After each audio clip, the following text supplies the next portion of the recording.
Shalom everybody. In this video, we'll be revealing the most inner levels of the Torah of Olam Haba, the Torah of the upper world. These levels of the Torah, which are about to be discussed, have never at any time been revealed. Only in the greatest and most wondrous mysteries, just by hints and clues, an example, sephers like Eitz Chaim. The Arizal began to reveal certain portions of this. However, in those sephers, they were not connected to the Torah, and therefore the logic and the understanding of how these things were to be understood was not present. As a result, many people who have studied sephers like Eitz Chaim, etc., have fallen into erroneous and deep errors, taking the female away from the male, taking the oral away from the written. It was explained in a previous video how the story of creation, or Bereshis, is discussing the various emanatory phases of the Partsufim called Zerampin, through Ibur, Yenuka, and Gadlus. This video will begin with the first phase, Ibur. Also, a public WhatsApp group has been created. If you'd like to see behind-the-scene looks, have some public discourse on the subjects at hand, or to receive up and coming announcements for future projects, I'll leave a link in the description box down below. Without further ado, let us begin.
Apples from the Orchard states the following: the Torah, as we read, know, and experience it, is merely a translation of the pristine, holy, spiritual Torah known in heaven. Up there, the Torah discusses the dynamics and typology of holiness and the holy realms, and speaks of nothing of non-kosher animals, murder, and the like.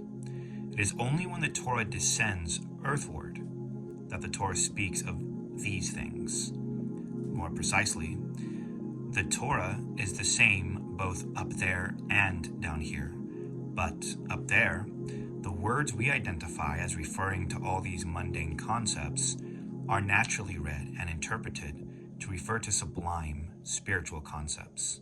Only in the context of this world do the words of the Torah take on their familiar, mundane meanings. He mentions here in Sefer Likutim and in Likutei Torah, our sages have said that the imperfect version of the supernal wisdom is the Torah.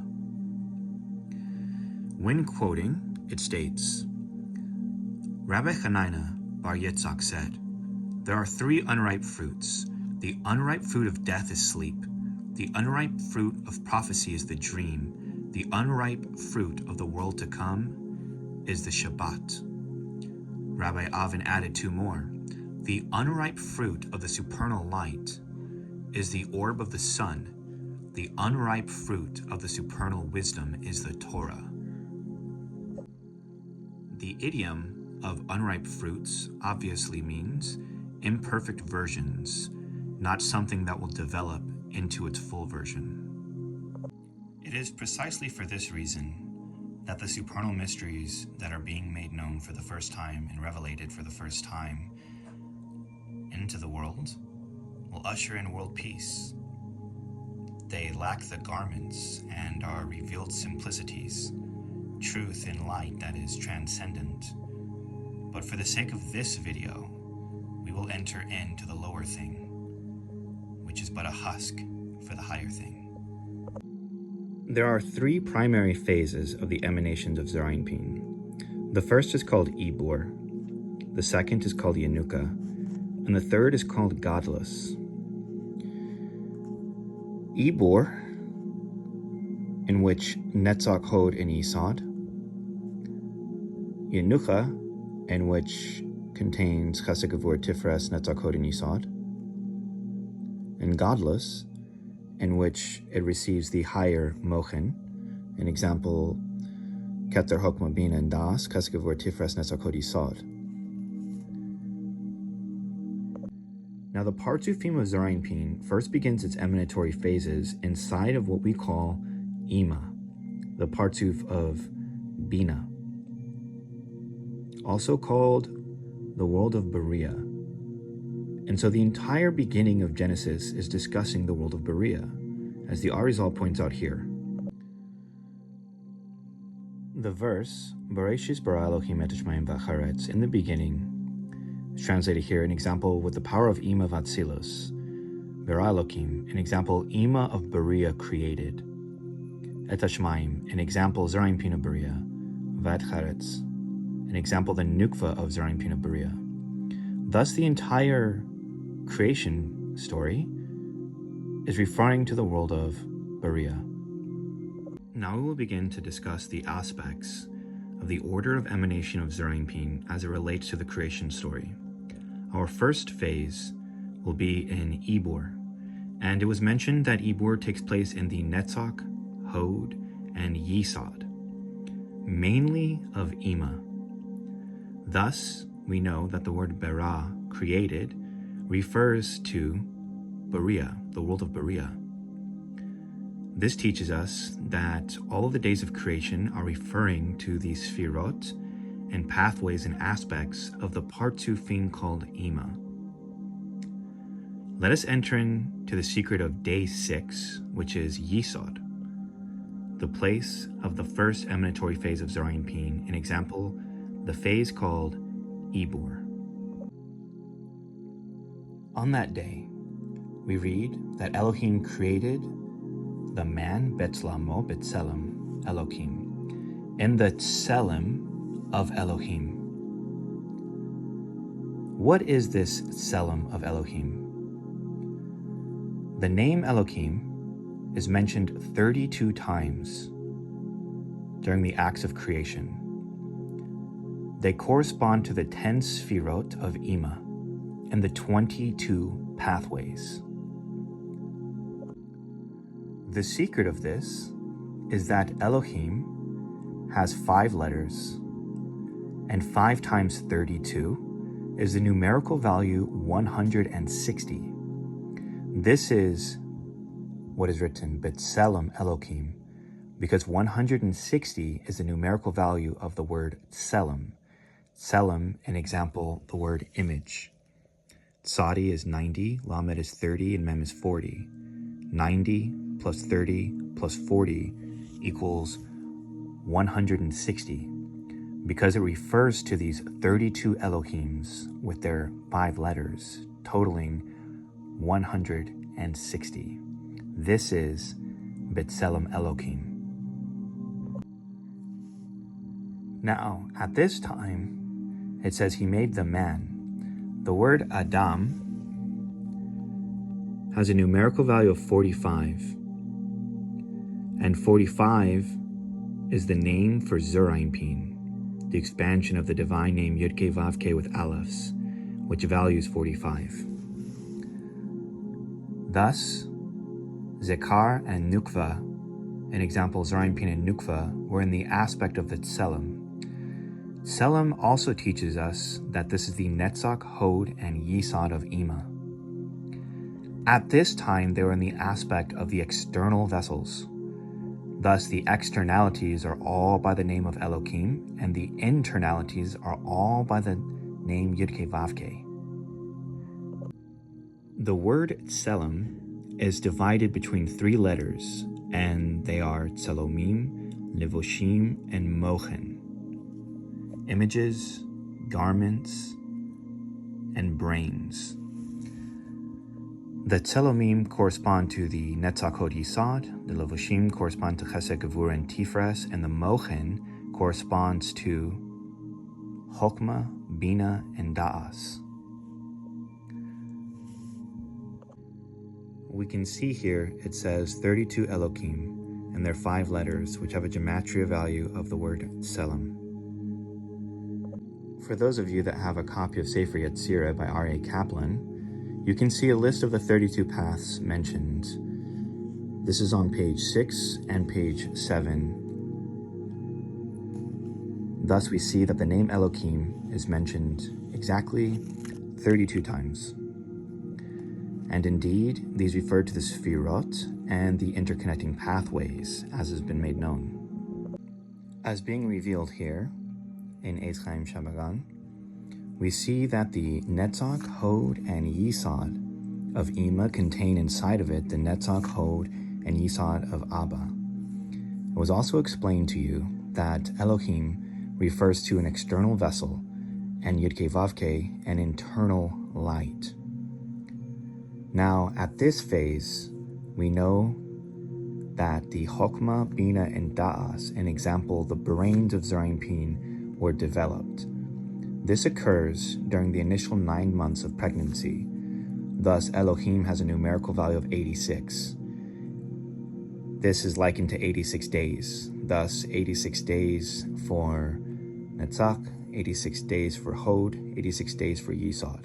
This is roughly 3 months plus 3 months plus 3 months, or 9 months of pregnancy, in which these 3 names of Elohim, which are the lights, form the brains of the baby.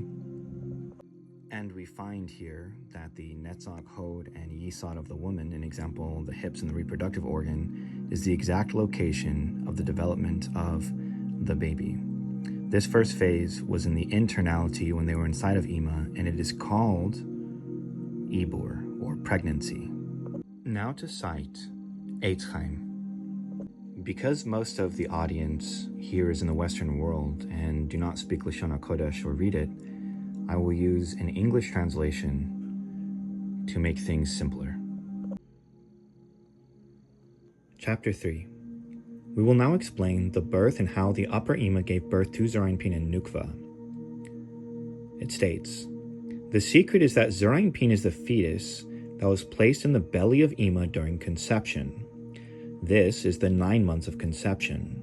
When the 9 months of conception were finished, he was then born and emerged on the outside. However, there is an aspect of birth in both Zerampin himself and the aspect of his brains of adulthood, which are the spiritual things, the neshama of Zerampin. When the time of birth came, which was when the time of conception was complete, and the fetus was established and formed, the light and spiritual things that were in the Netzach, Hod, and Yisod of Ima departed and ascended into the body of Ima, where the fetus stood in the aspect of conception. Thus, we learn that there is an aspect of pregnancy and birth for every stage of the development of Zerampin, and I will allude in generals and specifics to each of these phases. Our first, we understand the secret of Zerampin is the fetus that was placed in the belly of Ima during conception. This is referring to the Ibur. We learn that these are the lights of Netzach, Hod, and Yisod. This is the 9 months of conception. And it was made known to you that these are the 3 Elohims that are mentioned in this place. Now it mentioned that there was a state of pregnancy and birth for every phase.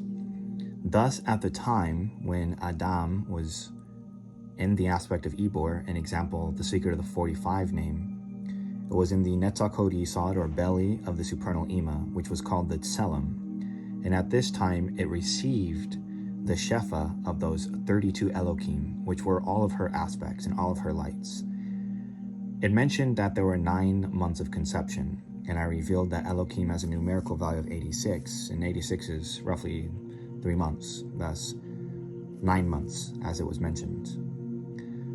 At this point, another birth occurs because we enter into a stage in which Zerayin in his Ibor phase was within inside of Ima, and the phase where his brains are first developed on the outside of Ima. This is hinted at by a river goes out of Eden to water the garden. This is likened to water from birth that emerges. The garden, an example that the man is inside of, is Bina, or the supernal Ima. As it is made known using Albam, the 231 gate cipher, that the 22 letters are the backs and fronts of the Sfirot. We find that Gimel is the front of the sphere of Bina, and Nun is the back of the Sphira of Bina. Thus the word Gan, an example the garden, hints to the supernal Ima. Thus, them being in the garden is akin to being in the womb. Now we will discuss the lights and the phase of Zerayin-Pin's Ibor when they first emerged from the womb. This particular portion in chapter 2 is one of the examples of why I said that the Arizal did not reveal the fullness of the matter because he did not have enough time. He was only able to teach Chaim Vital for roughly a year, and indeed he faithfully recorded the teachings, but the fullness of the matter was not revealed, and it is not until this video right now and this mystery that I am about to reveal for the first time ever that it will finally be restored, the root of where the Arizal had learned this great supernal mystery from. I ascended into the highest yeshivot and pondered this very passage I am about to read and discoursed with the privilege and honor the Arizal. And it was made known the root of this matter, and I will explain it here.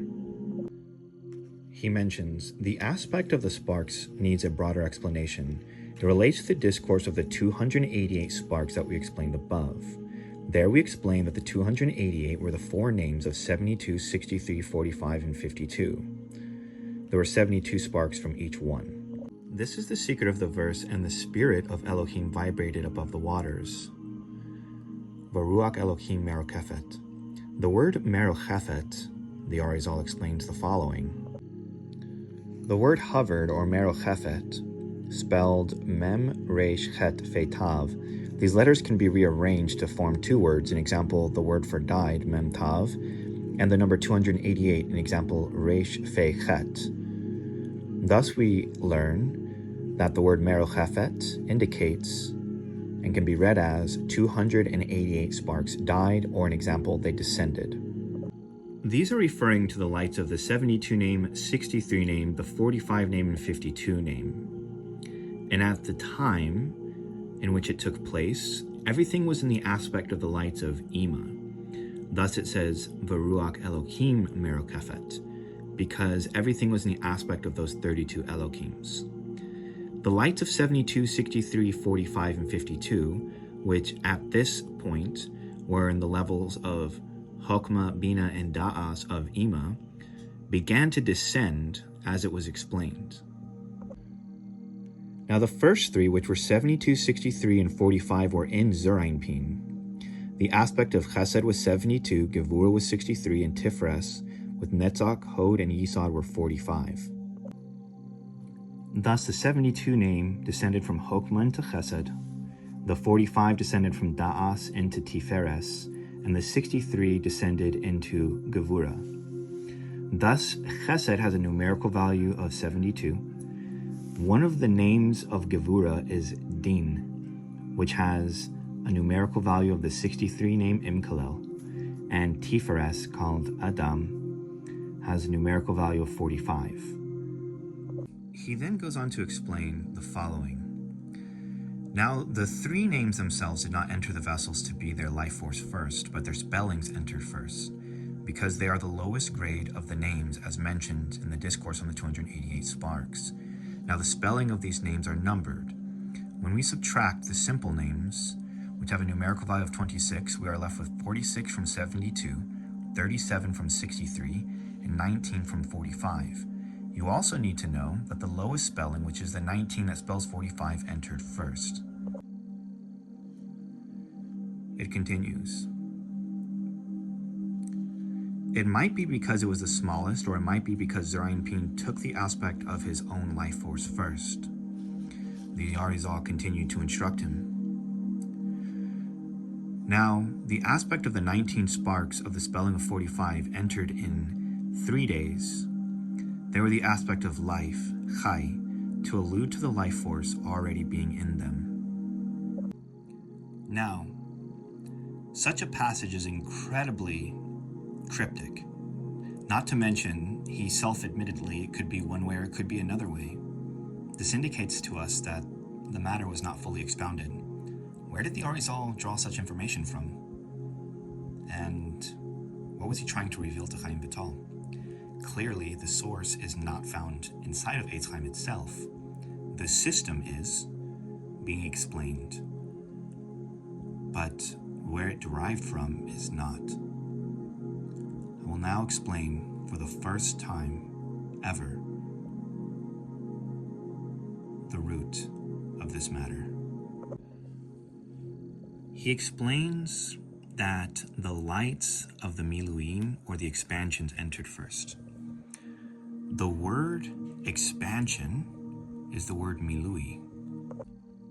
The word milui, mem lamed vav yud, 40 plus 30 plus 6 plus 10, has the same numerical value as the word Elohim. Thus, returning to our first discussion, the lights that entered into Zerayin were in the secret of these 3 Elohims, which we now know have the same numerical value as the word Milui. I also explained that all of the external vessels were by the name Elohim, and all of the internal lights are by the name of Yud-Kei Vav-Kei. With this understanding, the lights that entered inside of Zerayin during the phase of Ibor were the Milui, or the expansion letters of 72, 45, and 63. They equal the value 46, the value 37, and the value 19. Once they emerged in the secret of the Ibor on the outer phase, they did so for the purpose of developing the Chokmah, Bina, and Da'as, or the brains of Zerayin as it was made known. Up to this point, any person should be incredibly confused and perplexed by such cryptic information. How do we know, and what does this all mean? Well, I will now reveal it. When the lights began to emerge, they emerged in the secret of the Miluim, because the first person to be mentioned outside of the garden is Hawa, Eve. Hawa has a numerical value of 19. Chet is 8, Vav is 6, and He is 5, because she took the lights and is the lights of the 45 name, being 19, as it was explained. Now again, this matter that I'm revealing here is not mentioned in Eitz Chaim nor any other Kabbalistic sefer ever. The next were the lights of 46 and 37. 46 from 72 is the numerical value of the word Cain in the ordinal. Cain's ordinal value is 46. And because of this, he is the lights from the Netzach that descended into Zerayin. And Hevel has a numerical value of 37 because he is the lights of the Milui of the 63 name. The Arizal was drawing down these sublime understandings through the Torah itself. It was the Torah that revealed. Again, he now mentions that the lights of 46, 37, and 19 descended, and he mentions that 19 from 45 came out first, This hints to Hawa, or Eve. This is why she's called the mother of the living, Chai, because Chai, living, is a name attributed to the Sphira of Yesod.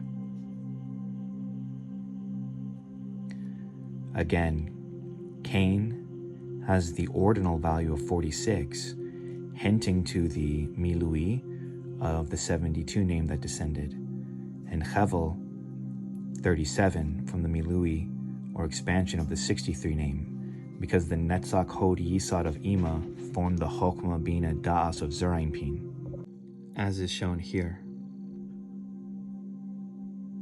These lights were descending from the vessels of the 32 Elohims above them. And so with the keys that have been provided, we may understand another very esoteric and cryptic passage that Chaim Vital writes down when recording the teachings of the Arizal. He says here in the 7th gate, "This is the secret of the source of Cain and Abel. Cain corresponds to the 32 Elohims, which have 5 letters. This makes 160, like the numerical value of Cain. Abel is also 532s, but Abel is in general and Cain is in particular. Cain and Abel have the numerical value of laughter. 10 times 32 has the numerical value of the 320 sparks. Their source is the 32 Elohims. Because Cain has a numerical value of 160, Kof is 100, Yod is 10, and Nun is 50. This is the same value as Tselem, because they were drawing down the light of the Tselem, an example, the Netzach Hod Yesod of the supernal Ima. These were 32 Elohims, as it has been made known to you, and so then therefore 32 times 5 is 160. These were all of the lights and aspects of Ima descending. Cain hints to this, and so does Hevel. For He of Hevel are the 5 letters of Elohim, and Beis Lamed, an example, the value 32, hints to the 32 Elohims that are mentioned. With this understanding, we see that Cain and Hevel both emerge from this aspect. Now, in regards to Cain, it says, "For she begot a son with the help of Yud-Kei Vav-Kei." When it was mentioned first on day 6, it was in the aspect of Elohim because it was in the aspect of the vessels. But when giving birth to Cain, it says that she gave birth with the help of Yud-Kei Vav-Kei, because Cain, Hevel, and Hawa represents the light of Yud-Kei Vav-Kei, an example, the Miluim of the expansions, mainly the 72, 63, and 45 names, respectfully. With this brief introduction, we can now begin to understand how they will emerge into the aspects of Yanuka. Our next characters are Seth. Seth is the Aramaic word for 6, because he hints to the light of the sphere of Yesod, which formed Da'as. And following this is Noach, which represents the internal aspect of Da'as. After this, what is written? A flood. And this flood hints to another pregnancy and birth, because there's a pregnancy and birth during each of the developmentary stages of Zerampin's emanation. For this reason, the ark was 15 amos above the mountains, etc. 15 being Yud-Kei. The mountains are Chesed Gevurah Tiferet, etc. Following this, we have our story of Avram, our story of Yitzhak, our story of Yaakov, our story of Yosef. Then they descend into Egypt, Mitzrayim, and we enter into a stage in which Zerampin is godless. With all of these things, we've concluded our explanations for the secret of Ibur. Next, we will explain Zerampin when he was emanating the aspects of Yanuka, and finally, when he was in the aspect of godless. It cannot be understated the importance of the revelations that are revealed inside of this video today. It reunites the Arizal's teachings with the Torah. It brings reconciliation to the extraordinarily cryptic teachings that are laid down in Eitz Chaim. They are not divorced or separated from the Torah. They are the very mysteries of the Torah themselves. It is precisely these levels which describe the emanations of the upper worlds and Partzufim that are studied in the world to come, the Olam Haba. And yet, still in spite of all of these amazing deep complexities regarding emanations of Partzufim, etc., etc., etc., the light of the endless in its beautiful simplicity, above all of those things, Aleph separates Mem from Shin, etc., is what will redeem us all. Let us reveal the divine in us all, and in everything around us.